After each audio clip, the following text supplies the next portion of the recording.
الحمد لله والصلاة والسلام على رسول الله سبحانك لا علم لنا إلا ما علمتنا إنك أنت العليم الحكيم ولا فهم لنا إلا ما فهمتنا إنك أنت الجواد الكريم. Donc c'est le cours du diagnostic. Dans le niveau 1, il y a 6 cours, les risques et les protections, les ventouses, la lecture, le traitement, le symbole et enfin le diagnostic. Alors chaque partie de la ruqya est très importante. Si on fait mal les ventouses, si on fait mal la lecture, si on explique mal le traitement, donc les choses ne vont pas bien se passer. Le résultat ne sera pas bon. Tout est dans les mains d'Allah Ta'ala, mais c'est des causes. Et cette méthode que nous enseignons, par la grâce d'Allah Ta'ala, j'ai traité des centaines, des milliers, des dizaines de milliers de personnes. On est à plus de 60 centres à travers 15 pays dans le monde. Donc j'ai des centaines d'élèves partout qui soignent et qui m'exposent aussi leurs problèmes, leurs situations. Donc c'est l'accumulation de toute cette expérience qui fait qu'on ait un résultat de 85%. Et pourquoi je vous dis ça? Parce qu'il y a toujours des petits malins qui sont intelligents, qui pensent qu'ils peuvent faire à leur façon, qu'ils peuvent faire leur propre expérience, etc. Et en tout cas, moi je ne peux pas accepter qu'on fasse des expériences avec mon nom, ou bien sur mon dos, ou bien dans mes centres. Et c'est l'accumulation de toute cette recherche qui nous permet d'arriver au résultat. Bien sûr, le Coran guérit, mais il y a des techniques, comme la ventouse, comme etc., des versets, et puis une analyse des situations. Et de tous les éléments du traitement, le diagnostic est le plus crucial.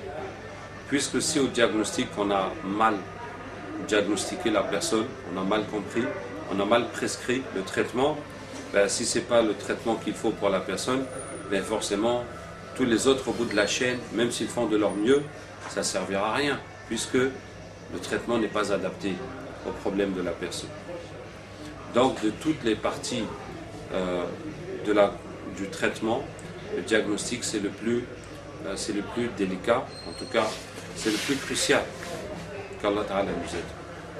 Alors, dans le diagnostic, nous soignons 3 choses, la sorcellerie, les djinns et le mauvais œil.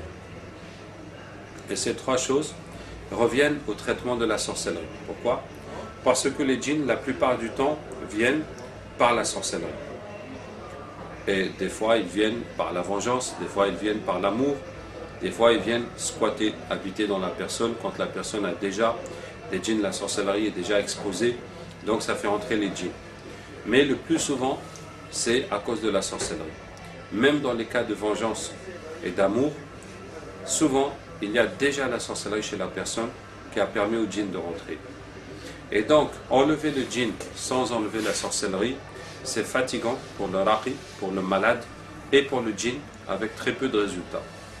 Puisque souvent le djinn ne sortira pas, ou peut-être qu'il mourra, ou si on force pour le faire sortir, il est très possible qu'il va revenir.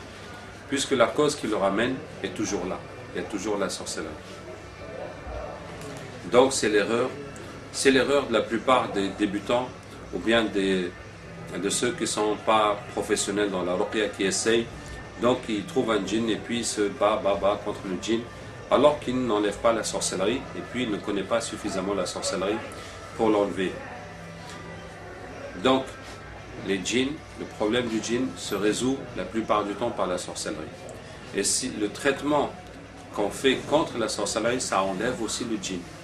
Donc ça va aussi attaquer le djinn. On ne va pas attendre que la sorcellerie soit terminée pour commencer à attaquer le djinn. C'est le même traitement pour enlever la sorcellerie qui permet aussi d'enlever le djinn. Et le mauvais œil, c'est le plus faible des trois problèmes. Et le traitement qu'on donne, les lavages avec l'eau, contiennent toujours le traitement pour le mauvais œil. Donc on n'a pas besoin de chercher après le mauvais œil. Et il est rare que quelqu'un vienne se soigner à cause du mauvais œil, à cause du aïn. Même s'il en a, mais il souffre plus d'autres problèmes comme la sorcellerie, les djinns, etc. Il arrive que le mauvais œil devienne fort comme la sorcellerie. Par exemple, j'ai eu un patient qui était un coureur professionnel et il m'a dit une fois, il courait, il s'entraînait dans un stade et il y avait du public, et puis quelqu'un est descendu des gradins, il lui a dit « Tu as fait tous ces tours et tu n'es même pas fatigué ?» Il a dit oui.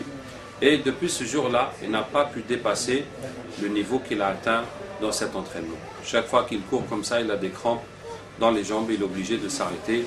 Et les années sont passées, son entraîneur ne comprend pas que logiquement il devrait évoluer avec les entraînements, tout ça chaque année, mais lui il reste au même point.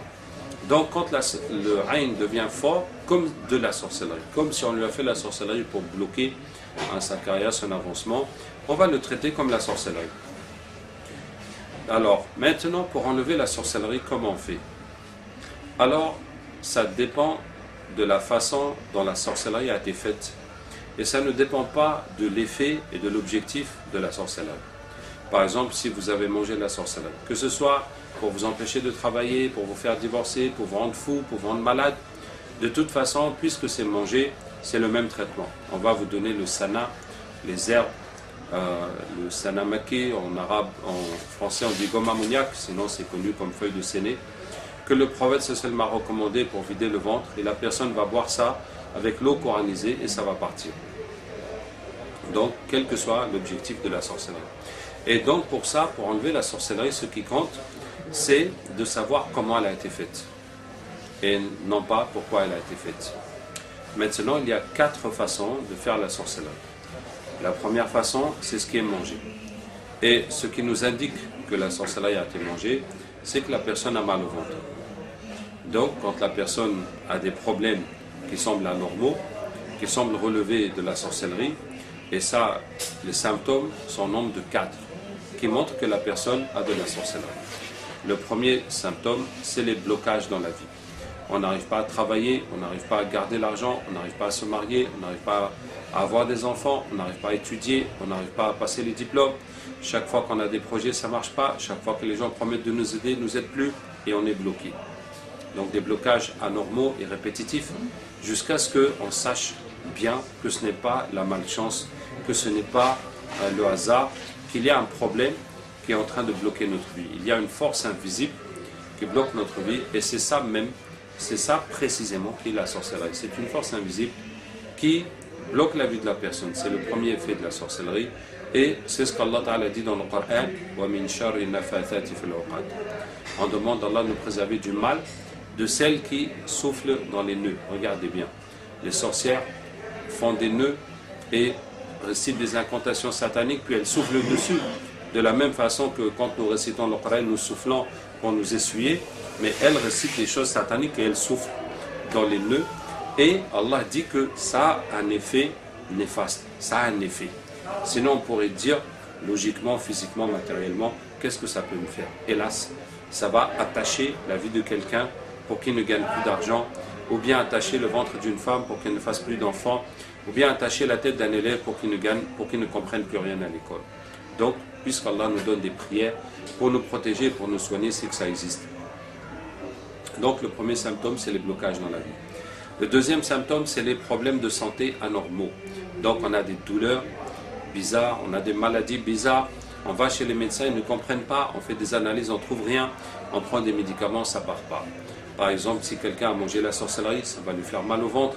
Si quelqu'un a marché sur la sorcellerie, ça va lui faire mal dans les jambes, des boutons, des eczémas, des psoriasis et beaucoup de problèmes de santé que la sorcellerie peut provoquer. Par exemple, Allah Ta'ala dit comme celui qui est secoué par les shayatins, par la possession. Donc les crises d'épilepsie dues au djinn. Le troisième symptôme, c'est les états mentaux anormaux. Ça veut dire qu'on s'énerve trop, surtout dans le couple, qu'on est triste, qu'on a peur, qu'on oublie, qu'on n'arrive pas à se concentrer, qu'on s'imagine des choses, on hallucine, on se mélange des idées, ça peut aller jusqu'à la folie. Là aussi, Allah Ta'ala dit ils apprennent avec la sorcellerie comment séparer l'homme de sa femme. Et le couple qui s'aimait, ça devient la haine, ça devient la guerre, on ne se supporte plus, et quand on se quitte, on regrette, on ne comprend pas, et chaque fois qu'on se retrouve, c'est reparti pour les disputes. Et le quatrième symptôme, c'est les cauchemars. Tout ce qu'on vous fait dans le rêve, ça va, dans la sorcellerie, ça va sortir dans le rêve. Si on vous fait un cadenas pour vous attacher, vous rêvez qu'on vous poursuit. Si on vous fait des nœuds, vous rêvez de serpents. Si on vous envoie des djinns, vous rêvez des chiens. Si on fait des sacrifices contre vous, vous rêvez des bœufs, des vaches, d'autres bêtes de sacrifice. Si on met la sorcellerie dans l'eau, vous rêvez de l'eau. Si on met en hauteur, vous rêvez de monter ou voler ou tomber. Si on met dans le cimetière, vous rêvez des morts. Si on prend la trace de vos pas pour faire la sorcellerie, vous rêvez des voitures. Hein, si on envoie des djinns pour bloquer le mariage, l'enfantement, vous faites des rêves sexuels, etc. D'autres rêves qui indiquent les djinns et la sorcellerie. Ça aussi, Allah Ta'ala dit dans le Coran, وَيُذْهِبَ عَنْكُمْ رِجْزَ الشَّيْطَانِ, pour enlever de vous la souillure de Shaitan, Shaitan qui a fait aux Sahaba des rêves érotiques et ils ont eu Janaba à la veille de Badr, pour qu'ils soient en état de Janaba pour la bataille, mais Allah a descendu une pluie pour leur permettre de se laver. Donc voilà les rêves dus au Shaitan. Donc, avec les symptômes, on constate que la personne a de la sorcellerie. Donc maintenant, on commence à se demander, elle est comment? Donc si la personne a mal au ventre, on va lui prescrire le traitement, le sana. Maintenant, on n'a pas besoin de certitude. Est-ce que tu peux jurer? Est-ce que tu es sûr que la personne a mangé la sorcellerie? On n'a pas besoin. Puisque, de toute façon, le prophète sallallahu alayhi wa sallam m'a dit, allez comme le sana ou la umar fi sana. Buvez le sana, même une fois par an. Donc voilà, la personne n'a jamais bu de sa vie. Et bien pour une fois, il va faire le conseil du prophète sallallahu alayhi wa sallam. Ça va lui faire une purge. Et on a une indication qui nous dit s'il a mangé la sorcellerie. Quand il va prendre le sana, hein, la sorcellerie c'est des gouttes qu'on met dans la nourriture qui vont se coller dans l'estomac ou les intestins comme de la colle. Et le sana va vider le ventre et ça va l'enlever. Quand la sorcellerie se colle dans l'estomac, hein, les sucs digestifs essayent de l'enlever. Les acides qu'il y a dans le ventre essayent de l'enlever comme si tu grattes quelque chose sur ta peau et puis tu n'arrives pas à l'enlever. Et donc tu vas gratter jusqu'à ce que ce soit irrité, c'est une gastrite. Et tu vas gratter jusqu'à ce que ça saigne et jusqu'à ce qu'il y ait une plaie et ça devient un ulcère. Vous voyez? En même temps, ça fait des ballonnements, ça fait des diarrhées et ça peut se mettre n'importe où depuis l'entrée jusqu'à la sortie. Donc quand la personne a mal au ventre, forcément c'est anormal. Parce que médicalement, ce qui peut provoquer le mal de ventre, c'est de manger trop de piment ou trop de choses épicées, mais surtout le piment, ou bien de boire trop d'alcool. Vous voyez que ça, c'est deux choses qui ne se digèrent pas normalement. Hein. Mais sinon, quelqu'un qui a mal au ventre pendant des années, ou bien qui est constipé depuis longtemps, ce n'est pas normal. Même si les médecins vont dire, tu as un ulcère. Mais ce n'est pas normal. C'est comme si on dit, tu as une plaie. Mais pourquoi j'ai une plaie? Il n'est pas normal d'avoir des plaies. Si tu t'es pas coupé, il n'y a pas de raison apparente. Vous voyez? Donc, celui qui a mal au ventre, presque tous les coups, c'est la sorcellerie. De toute façon, quand on va lui donner le sana, ça vide le ventre, ça enlève la sorcellerie. Quand ça enlève la sorcellerie, ça fait mal. Ça fait mal, imaginez la colle qui est sur votre peau, vous l'arrachez, ça fait mal. Mais déjà, la peau où la colle est posée est déjà irritée. Déjà, ça fait mal. Donc, forcément, ça va faire mal. Donc si ça fait mal, eh ben, c'est qu'il y a la sorcellerie. Et la personne va continuer à boire le sana jusqu'à ce que ça ne lui fait plus mal. Donc si la personne a des symptômes de sorcellerie et mal au ventre, on va lui donner pour 6 jours ou 8 jours de sana. S'il a très mal, on va donner pour 10 jours ou 12 jours. S'il a un tout petit peu mal, on va donner pour 4 jours de sana. Avec l'expérience, vous allez voir, ça veut dire quand la personne revient, vous lui demandez est-ce que ça lui a fait mal? Il va dire ça m'a fait la diarrhée. Et puis vous demandez oui mais est-ce qu'il y a eu des douleurs? Et là il va chercher, il dit oui ça m'a fait mal. Maintenant est-ce que ça a fait mal jusqu'à la fin ou bien seulement au début? Donc si ça a fait mal au début, à la fin ça faisait plus mal, c'est que c'est terminé, il n'y a plus besoin. Si ça a fait mal au début, à la fin ça faisait un peu mal, pour rajouter un peu, juste pour terminer, pour finir, hein, les douleurs qui restent. Et si ça a fait très mal du début jusqu'à la fin, là il faut en rajouter beaucoup. Et si ça n'a pas fait mal du tout, donc il n'y avait pas de sorcellerie dans le ventre. D'accord? Donc il faut savoir aussi pour la sorcellerie mangée que quand on traite des enfants ou des bébés, il faut systématiquement leur donner le sana. Pourquoi? Parce qu'il est possible qu'ils le prennent dans le ventre de la mère. Hein? Le plus souvent quand la femme a la sorcellerie, si elle est enceinte, ça se transmet à l'enfant. Ça se transmet à l'enfant, se forme manger. Donc quand on nous ramène des enfants qui sont malades et qui ont des symptômes de djinn de sorcellerie, il faut systématiquement leur donner le salat pendant 4 jours. Si c'est un bébé qui allait, il suffit de donner à la mère et l'enfant va le prendre dans le sein, c'est plus facile. Maintenant, il faut savoir que le sana, le cidre, ça ne fait pas de mal à la femme enceinte. Au contraire, ça permet de nettoyer son enfant dans son ventre, plutôt que de le laisser naître avec la sorcellerie et après de le soigner maintenant à son tour. Alors, voici la première façon de faire la sorcellerie, qui est la sorcellerie mangée et qui se soigne par le sana. La deuxième façon de faire la sorcellerie, c'est le mettre dans le corps. Ils envoient un djinn qui le met dans le corps de la personne. Ça provoque des douleurs, ça provoque des dysfonctionnements, ça veut dire des douleurs, on va mettre dans la tête, et la personne a mal à la tête, et puis bien sûr il a du mal à réfléchir. Si c'est un élève, ça peut le bloquer. Bon, si c'est quelqu'un qui n'a pas forcément un travail intellectuel, mais ça va lui faire des maux de tête. On envoie ça dans les ovaires des femmes très souvent pour empêcher d'avoir des enfants, des fois pour empêcher d'avoir des rapports avec son mari, ou ça fait que les rapports sont douloureux, ou bien ça fait juste que la femme déteste son mari. En tout cas, on peut en mettre ça n'importe où dans le corps, soit pour provoquer des douleurs, soit des dysfonctionnements, pour faire que le membre ou l'organe en question ne fonctionne plus, ou bien tout simplement pour attacher le djinn à cette sorcellerie. Ou bien juste, comme on aurait pu la mettre au cimetière ou n'importe où, ben on l'a mise dans le corps de la personne. Bon, on l'a mise dans le corps de la personne juste parce que rares sont les raqis qui utilisent les ventouses, parce qu'il y a la ventouse pour sortir ça. Et c'est très important. Donc on va poser la ventouse, on va prescrire les ventouses selon toutes les douleurs anormales que la personne va signaler. Alors, soit les douleurs, soit les dysfonctionnements. Vous voyez, si la personne a mal à la tête, on prescrit les ventouses sur la tête. Et s'il n'a pas mal, mais il est fou, bien il oublie trop, il a un vrai problème mental, donc on va aussi mettre les ventouses sur la tête.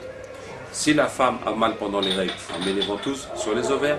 Mais si elle n'a pas mal, mais elle n'arrive pas à avoir d'enfant, et ben on va aussi mettre les ventouses aux ovaires. Même si la femme est ménopausée, mais pendant sa vie, elle était stérile et puis ses règles n'étaient pas normales, on va quand même faire les ventouses aux ovaires. Même si elle n'a plus besoin ou elle ne peut plus faire des enfants, on va quand même enlever la sorcellerie parce qu'on n'a pas besoin de la garder.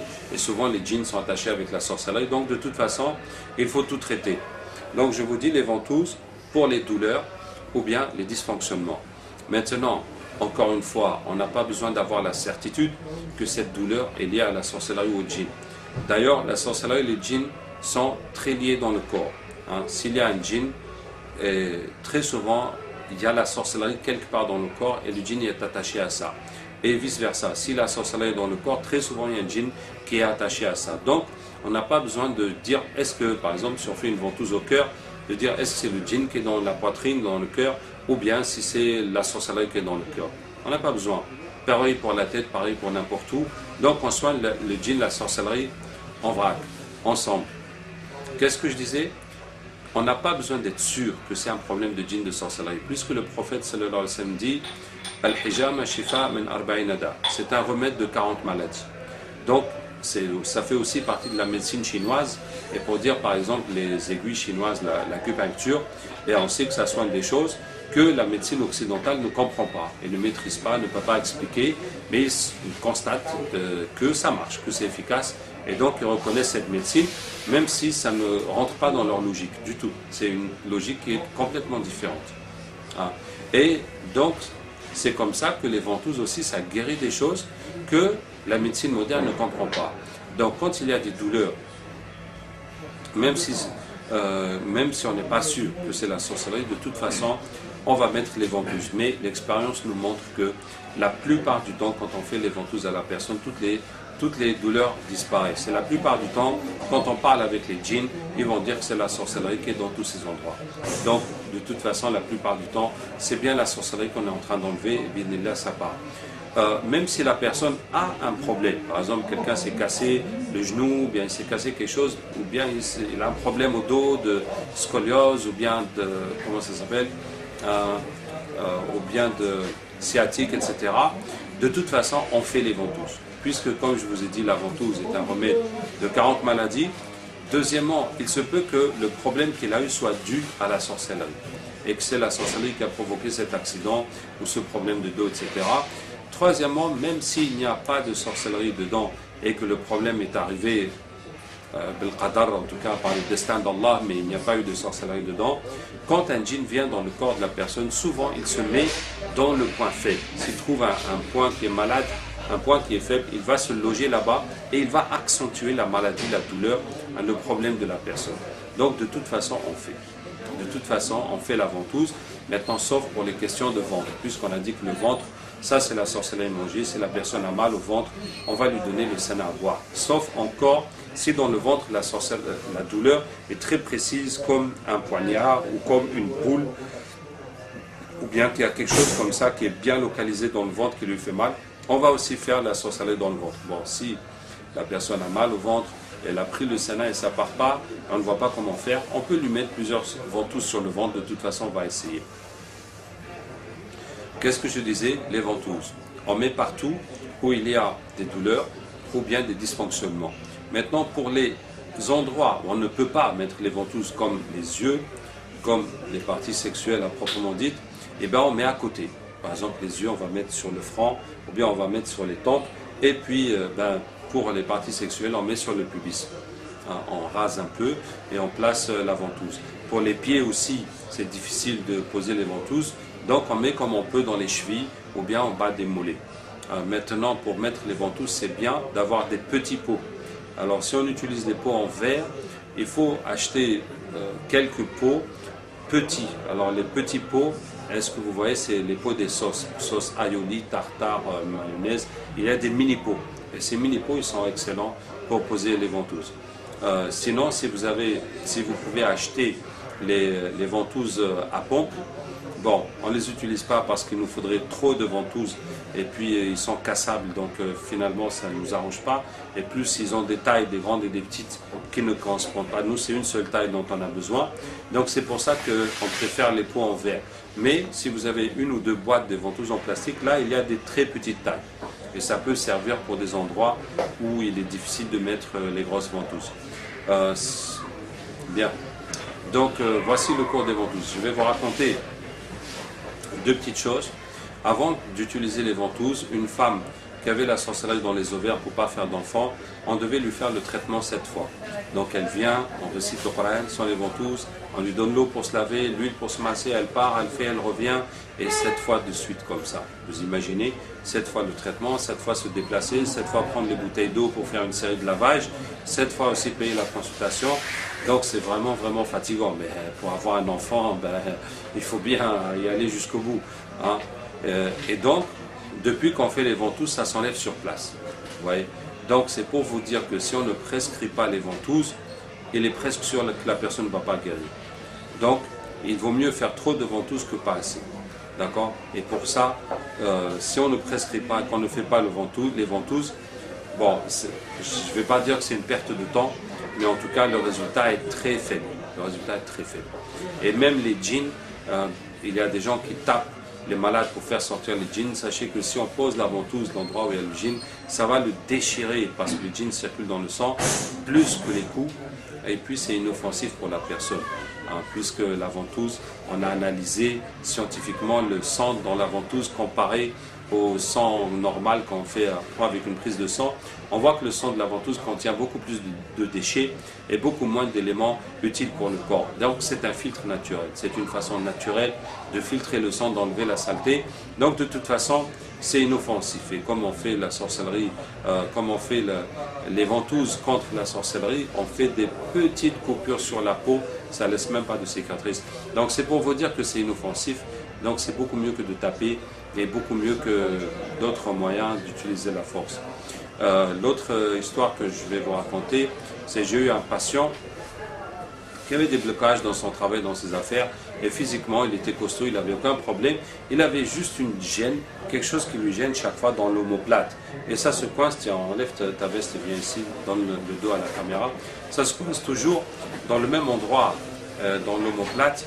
Voilà, viens, descends un peu, ouais. Dans l'omoplate, ça se coince ici, ouais, l'omoplate est là, ça se coince comme ça, dans le coin de l'omoplate. Donc il avait là une gêne, quelque chose qui le gêne à chaque fois, c'est bon, je vous après.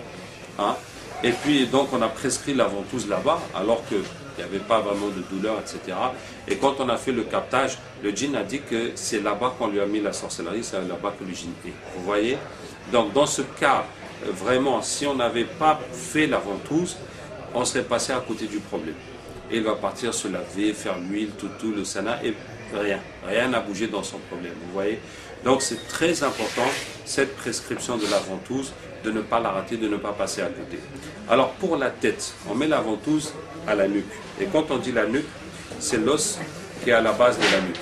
Voilà, ce n'est pas la nuque même là, c'est l'os qui est en bas, l'os qui est ici, c'est là qu'on met la ventouse, d'accord? Ce n'est pas sur la nuque. Donc ça, pour enlever ce qu'il y a dans la tête, comme djinn, comme sorcellerie.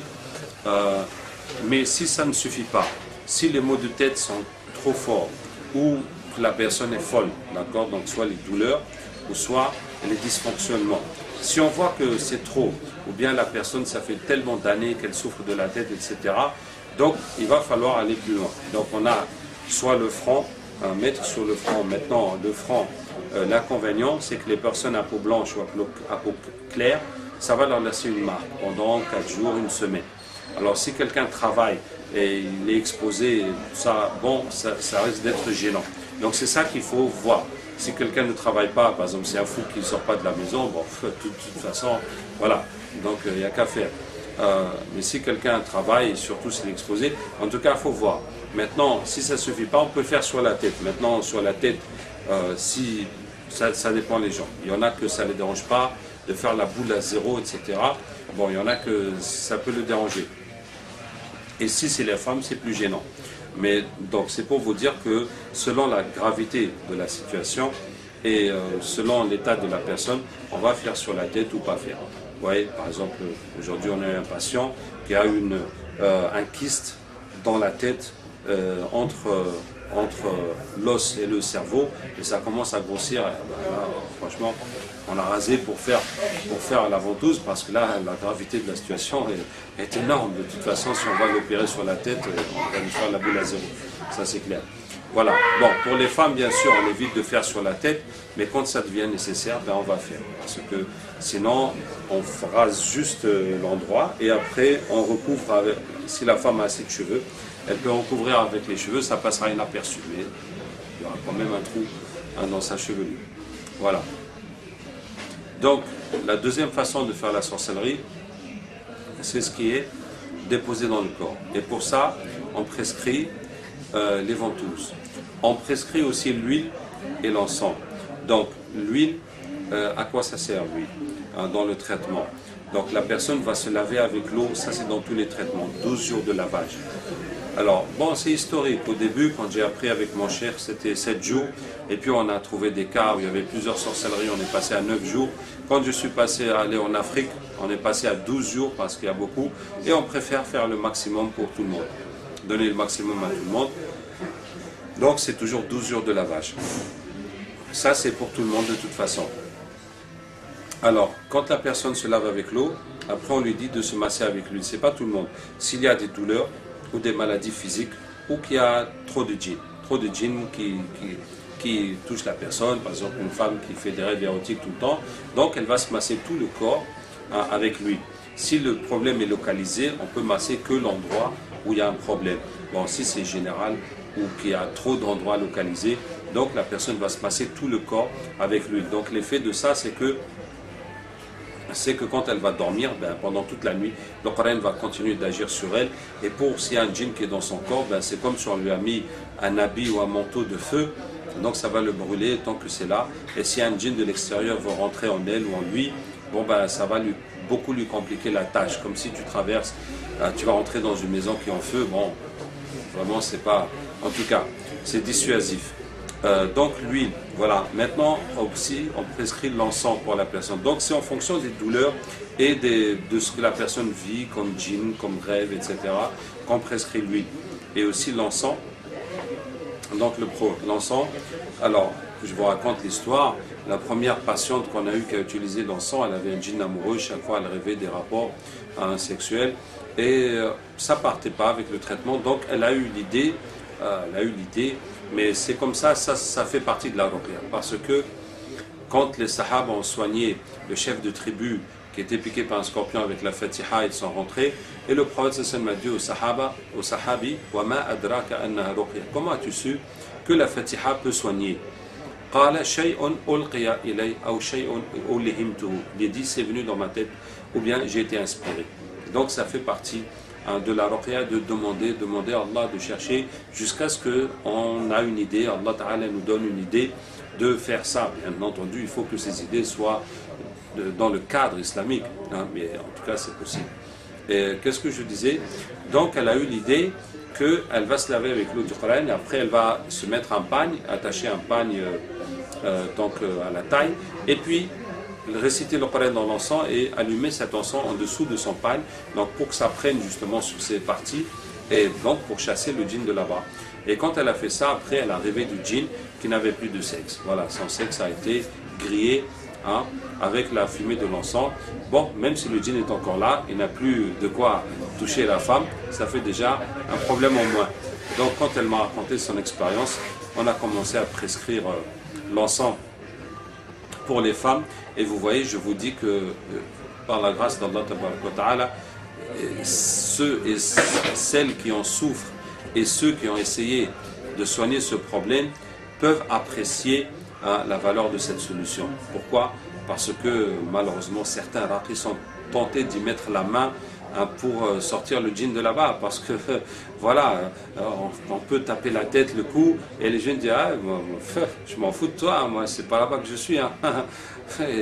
On va rester comme ça, se sentir impuissant devant ce problème, vous voyez. Donc il y a des raqis qui sont tentés de le faire sortir, qu'Allah Ta'ala nous aide.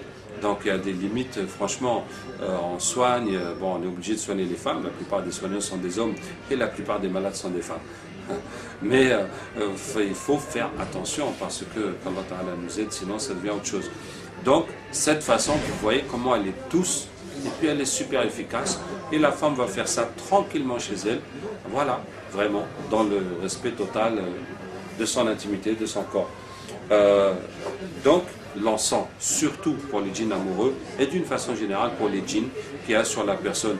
Bon, sauf si la personne a trop de maladies dans son corps, on va aussi prescrire l'encens. Mais s'il a trop de maladies dans son corps, c'est sûr qu'il y a plein de djinns aussi.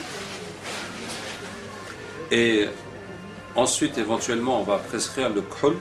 Hein, le khol, bon, ça s'appelle, en tout cas, la poudre noire qu'on met dans les yeux, hein, le khol. S'il y a des problèmes de yeux, de douleurs de yeux, de maladies de yeux, problèmes de vision, donc on récite dans le khol et on donne aussi à la personne. Donc on était dans la sorcellerie déposée dans les douleurs de corps. Et pour ça on prescrit les ventouses, on prescrit aussi l'huile et éventuellement aussi l'encens pour les djinns, pour les douleurs, pour les maladies dans le corps. Maintenant la troisième façon de faire la sorcellerie, c'est ce qui est fait de loin. On prend les cheveux de la personne, la photo, les habits, on va attacher des nœuds, on va faire des choses, on va faire des canaries, des micmacs, hein, se faire des sacrifices.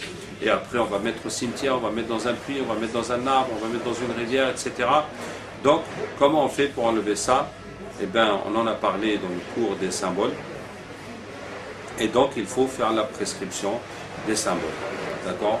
Donc en fonction des rêves, en fonction de ce que la personne vit dans sa vie, en fonction de tout le diagnostic. Donc vous avez la feuille de sorcellerie, on en a parlé dans le cours, hein, des symboles. Donc il faut bien maîtriser, relire tous ces symboles pour que chaque fois que la personne parle d'un problème, on sache de quel symbole il s'agit et donc on sait quel verset aussi on va utiliser contre ça. Et la quatrième façon de faire la sorcellerie, c'est par le contact, par le toucher. Le toucher, le plus souvent la personne marche dessus. Ça peut être accidentel, la personne va se promener quelque part, elle marche sur la sorcellerie. Ça peut être fait exprès, on met devant sa porte, on met devant son magasin, on met à la place où il a l'habitude de s'asseoir dans le marché et la personne marche dessus ou s'assoit dessus et là la plupart du temps ça fait des problèmes dans les jambes. On était une fois dans un village où toutes les femmes avaient le même problème. Elles avaient mal dans les jambes et leur commerce ne marche pas. Parce qu'elles vendent dans le marché du village. Et puis chacune, quelqu'un est venu lui planter la sorcellerie là où elle a l'habitude de s'asseoir. Donc tous les jours, elles viennent s'asseoir dessus comme des poules sur leurs œufs. Hein. Et donc la sorcellerie prend sur eux et bien entendu leur commerce s'arrête. Donc qu'est-ce que je disais? La sorcellerie par contact, ça fait des problèmes de peau. Maintenant, la plupart du temps, c'est dans les jambes, ça fait des boutons, des eczémas, des psoriasis, ça peut être n'importe où. On a eu une femme, on lui a fait la sorcellerie dans son rouge à lèvres, et donc elle avait la bouche pleine de plaies, c'était affreux, qu'Allah Ta'ala nous en préserve. J'ai eu une fille aussi, quelqu'un lui a mis la sorcellerie dans son foulard, et ses cheveux sont partis, la peau de sa tête était blanche, affreuse, etc., etc. En tout cas, ça peut être fait, le contact peut être fait de n'importe quelle façon. Mais la plupart du temps, c'est marché. Donc quand il y a ces problèmes de peau, eh ben, on va faire des ventouses et puis on va prescrire l'huile et l'eau. Donc là, il n'y a pas quelque chose de plus hein, par rapport au traitement, c'est ce qu'on a dit. Donc, pour la consultation, on écoute les problèmes de la personne, on voit si ça relève de la sorcellerie et on prescrit les ventouses partout où la personne a mal. Alors il faut demander partout. On commence par dire est-ce que tu as mal quelque part? La personne va dire. Et après on demande est-ce que tu as mal à la tête? Est-ce que tu as mal au cœur? Est-ce que tu as mal au dos? En bas du dos vers les reins, les lombaires? Est-ce que tu as mal au ventre? Si c'est une femme, on demande est-ce qu'elle a mal au bas-ventre? Est-ce qu'elle a mal pendant les règles? Bon, même si elle est ménopausée, on va dire et quand tu avais les règles, est-ce que ça faisait très mal? Et puis est-ce que tu as mal dans les jambes, les mollets, les genoux? Voilà, c'est les questions qu'on pose. Hein, mais la personne peut avoir mal n'importe où, ou bien avoir une plaie, ou avoir des boutons, ou avoir des eczémas n'importe où. En tout cas, n'importe où la personne a un problème, on va faire les ventouses. Il n'y a pas de limite sur les ventouses qu'on met sur le corps d'une personne. Et puis, c'est très peu de sang. Donc, même si la personne a 20 ventouses sur elle, ça ne vaut pas une prise de sang. Ça ne vaut pas une prise de sang, ça ne vaut pas un don de sang. Hein, qu'Allah Ta'ala nous aide, Inch'Allah. Donc, ça c'est... Et ensuite, on continue, on demande les rêves. Maintenant, vous voyez, dans les symboles de sorcellerie, il y a 45 symboles. La majorité, enfin, beaucoup de ces symboles sont très rares. Donc, on ne va pas tout demander. On va demander les choses les plus courantes. Et on va demander, est-ce qu'elle rêve qu'on la poursuit? C'est la sorcellerie avec le cadenas. Est-ce qu'elle rêve des serpents? C'est la sorcellerie avec les nœuds. Des chiens. Là, on met chiens, parce que ça peut être les djinns qui viennent comme des chiens, ça peut être la sorcellerie faite avec le chien. Est-ce qu'elle rêve des bêtes hein, des bêtes. Donc, si c'est des bêtes de sacrifice, comme les bœufs, comme les moutons, comme les chameaux, on met sacrifice. Et si c'est des bêtes de transport, comme les ânes, comme les chameaux et comme les chevaux, on met ou bien c'est la même chose que les véhicules, les voyages, on met la terre, le pas, la trace des pas. Maintenant, bon, il y a d'autres animaux, bon, il y a l'âne, on peut faire la sorcellerie avec l'âne, on peut faire la sorcellerie de l'araignée, etc. Bon, ça c'est plus rare. Donc je reviens au rêve qu'on demande si la personne rêve qu'on l'a poursuivi, si elle rêve des serpents ou des animaux, si elle rêve de l'eau, c'est la sorcellerie qu'on met dans l'eau, donc on marque l'eau, si elle rêve d'auteur, d'altitude, de monter ou voler ou descendre ou tomber, on met l'arbre, c'est la sorcellerie qu'on met dans l'arbre, bon, même si c'est dans une montagne ou dans un poteau électrique ou dans un étage, c'est la même chose. Et on demande si la personne rêve des morts. Alors, quelle que soit la façon, si elle voit des morts vivants ou des vivants morts, ou si elle rêve qu'elle-même elle est morte, ou si elle rêve des cimetières ou bien des funérailles, tout ce qui a rapport avec la mort. Donc on met tombe. C'est la sorcellerie qui est faite dans une tombe ou dans un cimetière. Et on demande si elle rêve des voitures ou des véhicules ou des voyages. Donc ça c'est la trace des pas. Et on demande si elle rêve, si c'est une femme, on va demander si elle rêve des enfants ou des bébés. Ça c'est la sorcellerie faite avec les habits intimes de la femme. On demande si la personne fait des rêves sexuels. Encore une fois, pour les femmes, on demande si elles rêvent du sang. Ça, c'est la sorcellerie qui est faite avec le sang des règles. Hein, quel que soit le sang qu'elle voit. Donc, on met le sang des règles. Et puis, alors, on demande si la personne rêve de poisson. Ça, c'est la sorcellerie que les sorciers mettent dans un hameçon, dans la mer ou la rivière, jusqu'à ce qu'un poisson vienne le prendre, puis il laisse partir le poisson. Si elle rêve des toilettes, bon, c'est très simple, ça, on met la sorcellerie dans les toilettes. Si elle rêve du feu. Le feu, bon, en général, là où on fait la cuisine sur des feux de bois, donc ils viennent enterrer la sorcellerie dans le foyer. On a l'habitude d'allumer le feu pour faire la cuisine. Maintenant, les sorcelleries, ça varie comme les recettes de cuisine. Donc, selon le pays, la zone où vous êtes, les sorciers utilisent des choses particulières. Donc, les choses qui ne se présentent jamais à vous, plus besoin de demander aux patients. Et les choses qui se présentent là où vous êtes, eh bien, vous demandez ça plus fréquemment. Donc, je disais quoi? Voici les rêves qu'on demande systématiquement aux gens pour faire la prescription. Après, s'il y a d'autres rêves, vous demandez, est-ce qu'il y a autre chose dont tu te rappelles dans tes rêves, autre chose que tu as à dire, donc vous notez. Maintenant, il faut savoir que dans les symboles, il y a une liste de symboles qui sont toutes liées au blocage. hein. Il y a les cadenas et les nœuds qui sont dans les rêves. Même le reste, c'est toujours des blocages. L'eau, l'arbre, c'est des blocages. Le cimetière, c'est des blocages. Mais il y a des rêves spécifiques au blocage. Canaries. Bon, Canaries, ici en Afrique, c'est des vases en terre cuite. Et c'est là qu'on mélange tout pour faire un cocktail, pour faire un menu, un best-of de sorcellerie. On met un peu de poil de chien, on met un peu de ceci, de cela. Ça fait une marmite. Voilà, ça fait une bonne marmite pour la personne. Donc, bon, quand on dit Canaries, c'est une préparation. Hein, ça veut dire qu'on a bien mijoté un bon menu pour la personne. De toute façon, le verset qu'on utilise, c'est très général. Et on va vers le travail qu'ils ont fait, on l'éparpille, on le gâte. Donc c'est un travail, vous voyez, c'est une préparation. Voilà, c'est tout un travail qui a été fait. C'est ça l'idée du canari. Et dans les sorcelleries de blocage, il y a le puits. Donc ça, souvent la personne va rêver de tomber en profondeur. Sinon, quand vous voyez que ces problèmes sont trop complexes et qui ne s'en sortent pas du tout, vous rajoutez le puits. Il y a aussi l'étoile. Donc l'étoile, ça veut dire qu'au lieu de faire un nœud simple, on va prendre un fil de fer et là on va faire un bon nœud attacher ça. Bon, ça fait un peu comme une étoile.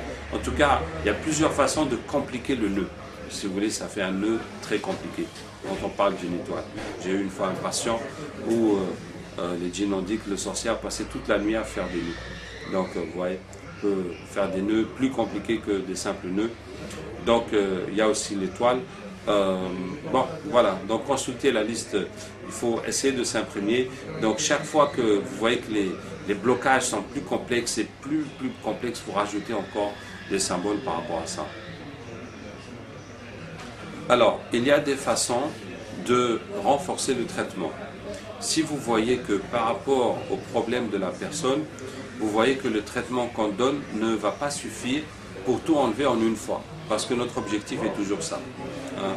Et qu'Allah lui pardonne, j'ai eu un ami, une fois j'ai donné une prescription à une personne, lui aussi faisait la ruqya, et puis s'est étonné, il me dit, mais non, quand il vient, tu lui donnes d'abord pour ce qu'il a mangé, une autre fois, tu lui donnes pour la tombe, une autre fois, tu lui donnes pour ça, subhanallah. Ça veut dire on va passer tout ce temps pour pomper le patient chaque fois, subhanallah. Non, pas du tout.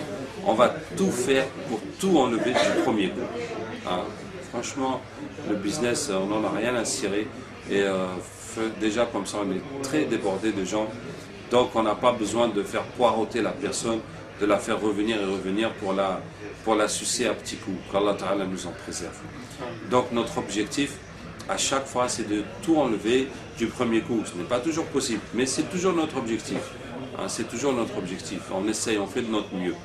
Donc, si on voit que la personne a trop de problèmes et que ce traitement ne va pas suffire, vous voyez, c'est comme si, je vous donne un exemple, c'est comme si vous mettez votre linge à laver et le linge est tellement sale que tu sais que le savon que tu as l'habitude de mettre, là, ça ne va pas suffire. Vous voyez? Donc, tu seras obligé de laver 2 fois, ou bien de séparer le linge en 2 morceaux, ou bien de mettre plus de savon. En tout cas, à toi de voir comment tu vas faire. Mais la façon que tu as l'habitude de faire, ça ne va pas suffire. Bon, il y aura déjà beaucoup de saleté enlevée, mais ce ne sera pas propre comme on veut. Vous voyez? Donc, quand on voit que c'est comme ça, hein, le lavage avec l'eau du Coran, ça fait ça. C'est pour ça qu'on dit dans la prescription, quand la personne se lave avec l'eau et récupère l'eau dans la bassine, il va... S'il a un problème spécifique dans le corps, il va reprendre cette eau pour se relaver cet endroit encore pendant 5 minutes. Puisque dans cette eau qu'il a récupérée du lavage, il y a encore l'effet du Qur'an. Donc on peut encore profiter pour insister sur un endroit spécifique qui le gêne. Voilà, et ça va accélérer le traitement. Au lieu de faire le lavage d'un seul coup, il va répéter pour cet endroit-là qui lui pose un problème. Donc, qu'est-ce que je disais? C'est comme l'esprit de laver un linge ou bien d'éteindre un feu, d'éteindre une chaleur. Donc, si on voit que ça ne suffit pas, hein, si on pressent, que ça ne suffit pas, on va renforcer le traitement. Alors, qu'est-ce qu'on peut faire pour renforcer le traitement? Eh bien, on peut donner à la personne de se laver matin et soir. Au lieu de se laver que le soir, on va lui rajouter de l'eau ou bien la feuille coranisée pour préparer l'eau et il va se laver le matin et le soir. Bon, si c'est un problème dans la tête, par exemple, si c'est un fou, on peut dire à sa famille que le matin, ils vont lui laver juste la tête. Donc, ils le penchent sur la bassine, ils lui lavent la tête, ils lui relavent la tête avec l'eau, et puis ils lui mettent l'huile sur l'eau. Voilà, si c'est difficile de lui relaver tout le corps encore le matin, ils peuvent refaire que la tête. Donc, voilà une première option. Pour augmenter le traitement, c'est de faire le lavage matin et soir. On peut en même temps doubler l'huile matin et soir et doubler l'encens matin et soir. Une autre façon d'augmenter le traitement, c'est de rajouter des versets dans la lecture, dans les produits, pardon. Donc on va dire quand la personne a son eau de ruqya, plus son huile et plus son encens, si lui-même il peut, ou bien si sa famille peut, lire encore dans l'eau. D'accord? Alors lire quoi? Eh bien, en fonction du problème qu'on veut résoudre. Par exemple, si c'est des maladies, on va lui dire de lire la Fatiha 100 fois dans l'eau. Ça va faire participer le malade et comme ça lui-même il va demander à Allah à force de répéter, de se fatiguer à faire cette lecture. Et puis c'est plus de Qur'an dans l'eau, ce ne sera que plus efficace. Si la personne a trop de problèmes de djinn, on va lui dire de lire Ayat al-Kursi 100 fois dans l'eau. Et là, vous pouvez être sûr qu'avec cette eau, cette huile, cet encens, eh ben, ça va exterminer les djinns qu'il y a sur lui. Vous voyez, donc ça va accélérer beaucoup plus le traitement. Si les djinns résistaient, voilà, ils vont avoir beaucoup plus de mal à résister. Alors ensuite, si le problème est spécifique, on va prendre les versets qu'on utilise pour enlever les sorcelleries symboliques, on va multiplier ça. Par exemple, si quelqu'un a perdu la vue avec la sorcellerie alors que médicalement il n'y a rien, on va prendre le verset pour les yeux, et on va leur dire de rajouter ça 100 fois dans l'eau, l'encens, l'huile et dans le khol pour mettre dans ses yeux. Bon, etc. Si c'est des Pâques des ancêtres, si c'est les djinns qui viennent des Pâques des ancêtres, on va leur dire de réciter le verset des Pâques, plus le verset des sacrifices, dans Surat Al-An'am, verset 162-163, de rajouter ces deux versets 100 fois dans cette eau avec laquelle il va se laver. Bon, si c'est un enfant handicapé, on va dire à ses parents de rajouter la Fatiha pour la guérison et laqad khalaqna al-insana fi ahsani taqwim dans Surat At-Tin, nous avons créé l'homme sous la forme la plus parfaite, et aussi de rajouter ce verset Fitrat Allah allati fatara an-nas 'alayha la tabdila li khalqillah dans Surat Ar-Rum. La nature d'Allah selon laquelle il a créé les gens, il n'y a pas de changement à la nature d'Allah. Pour que l'enfant redevienne naturel, redevienne parfait comme Allah Ta'ala a créé l'homme sous une forme parfaite. Donc de réciter ça dans l'eau, l'huile, et de lui faire le traitement tout le temps. Il faut savoir que les enfants handicapés, bon, on ne peut pas les guérir, c'est Allah Ta'ala qui les guérit, mais ça ne rentre pas dans nos compétences, ça ne rentre pas dans notre domaine. Si on a fait la sorcellerie à la mère pour rendre l'enfant handicapé, ou que la mère avait de la sorcellerie, cette sorcellerie a influencé l'enfant, ou que n'importe quelle que soit la cause, bon, quand on enlève les djinns et la sorcellerie, ça ira mieux. Il y aura du mieux, mais nous, on ne peut pas espérer que l'enfant redevienne normal, puisque depuis sa création, depuis sa formation, il était pas normal. Si l'enfant était normal et après il est tombé malade, là, on peut espérer qu'il redevienne normal. Mais si dès sa formation dans le ventre de la mère, il n'était pas normal, en tout cas, Allah est capable de tout. Allah peut recréer tout comme il faut, comme il veut, mais ça ne rentre pas dans nos compétences, donc il ne faut pas donner d'espoir aux familles, mais on va leur dire d'utiliser ces versets du Coran pour le traiter constamment, à travers les années. Alhamdoulilah, les parents, forcément, ils ont plus de patience et d'endurance que nous pour soigner les malades. Donc, on les oriente, on leur donne les versets appropriés pour le soigner. Et de toute façon, le Coran est un remède universel. Nous utilisons le Coran pour soigner la sorcellerie, les djinns, le mauvais œil, mais le Coran n'est pas limité à soigner ces maladies-là, il peut tout soigner. Parce que le verset qu'Allah dit, nous descendons à Coran qui est un remède et une miséricorde pour les croyants, on n'est pas limité aux maladies mystiques, c'est quelque chose de général. Donc on donne ça aux parents. Donc voici des façons d'augmenter, de renforcer le traitement. Autre façon, c'est de dire aux patients de revenir plusieurs fois, au lieu d'attendre.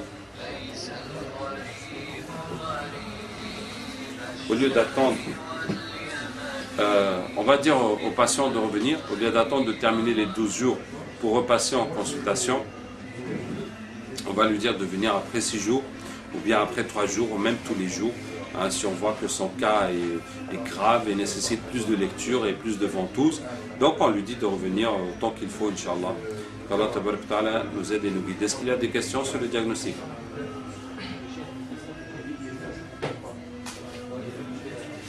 Les ventouses. Oui. Le souci des ventouses, donc on prend plus de temps à les mettre. Et donc ça prend du temps. Donc avant de réciter, la personne, donc, on va dépasser les 30 minutes en conseil. Bon, il faut s'entraîner à faire les ventouses rapidement.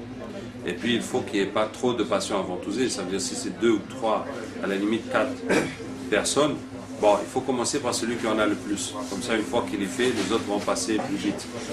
Tu vois? Maintenant, si c'est plus que ça, il faut qu'on soit plusieurs à poser les ventouses. Et puis, il faut s'entraîner en tout cas pour faire les ventouses vite. Hein, ça peut se faire très vite. Hein. Ça peut se faire très vite. C'est une question d'entraînement, de rapidité. Et puis, clac, clac, clac, et voilà. Et si les patients sont lents à se déshabiller, à s'installer, ben, il faut les bousculer un peu pour qu'ils s'exécutent rapidement. En termes de symptologie, toutes les maladies chroniques qui, chez les médecins, disent qu'il n'y a aucun diagnostic posé après plusieurs analyses, on peut faire automatiquement un lien avec la nécessité de la ruqya Bon, alors regardez, quand une maladie n'est pas compréhensible médicalement, hein, c'est pas qu'elle n'est pas soluble. Par exemple, le cancer, on a compris, mais on n'a pas de solution.